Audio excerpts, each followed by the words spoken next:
Hey there, Heidi Cooper here, functional medicine practitioner, licensed esthetician from Skin Side Out. Today I'm excited to bring you part 6 in our series on hormones and acne, and today we're going to focus on zinc.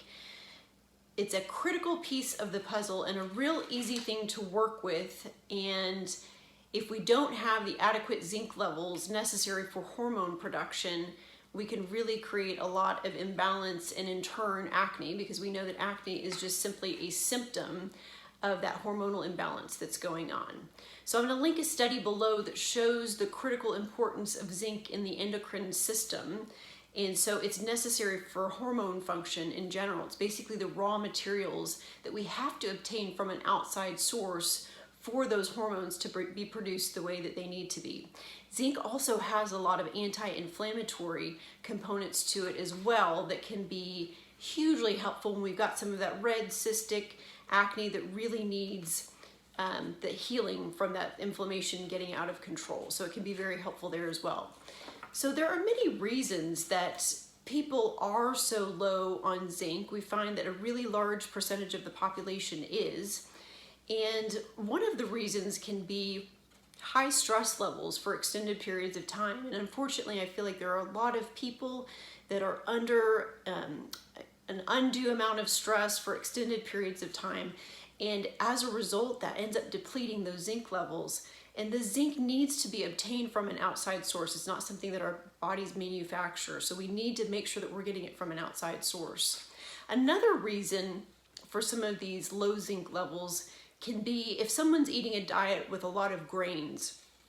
We see this often with higher carb diets, carbohydrate diets that people are working with, or vegan or vegetarian diets. Sometimes they're substituting a lot of grains. And the issue with that can be the phytic acid in the grains actually binds to the zinc and creates an issue where the zinc is not bioavailable or not readily absorbed. And that's problematic because we're not getting the nutrition from the food that we need. So if you're working with grains, you can soak them to help reduce the phytic acid levels. If you're working with sprouted grains, that can be helpful there as well. I'm a big fan of just removing grains from the diet. I find that they can be pretty inflammatory for people. So you might even do a little experiment with that and see if that's helpful there. But there are many ways to test zinc levels to see if you are depleted. One of them would be a blood test. You can work with that, but just remember, if you're working with a traditional practitioner, they may not be looking at optimal levels. You want to make sure that you're working with somebody that's looking at those optimal ranges to make sure that you are really where you need to be in order to get that hormone production going from those zinc levels. Another real simple test that you can do is the liquid zinc test. So you just take like a teaspoon of liquid zinc. I'll put a link below to one that you can get that's really pretty inexpensive. And you take the liquid zinc and you swish it around in your mouth. And if you get a very intense mineral taste, if you taste anything at all, then it's reflective of there being low levels of zinc in your system.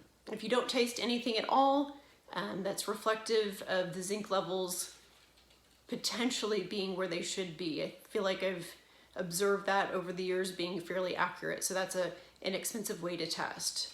So we always want to look at getting zinc through the diet first.